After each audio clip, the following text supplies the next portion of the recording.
here. You. Yeah, on the issue of competition. I have a question. It's on a different topic.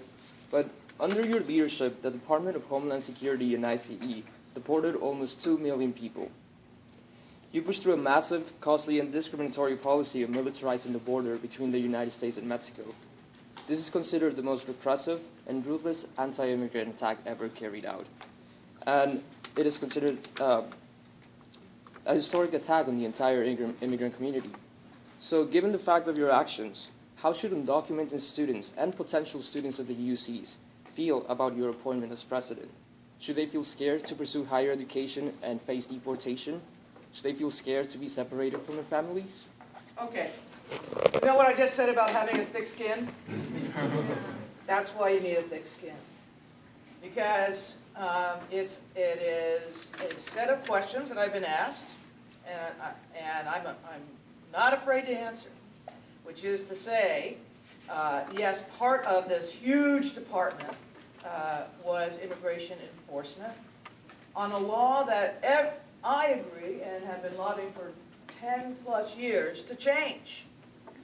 But when you are asked by the President of the United States and you raise your hand and you take the oath of office, that means part of that oath is enforcing, in the best way you can, the law that you've been given to enforce. There are other parts that you probably don't know about. You might not know that we naturalized, made citizens of well over 3 million people, the most of anybody in history. You may not know that I'm the one who created the program to defer action against young people, meaning that because we have no, what they call DREAM Act, you all know what the DREAM Act is? Because Congress wouldn't pass it, we basically created our own version. I created our own version so that young people could apply, qualify, and we would defer any immigration enforcement action and give them authorization to work. You probably don't know that. You probably don't know that we changed enforcement priority, first time ever on enforcement priorities, to emphasize those who had committed serious crimes in addition to being in our country in an undocumented fashion.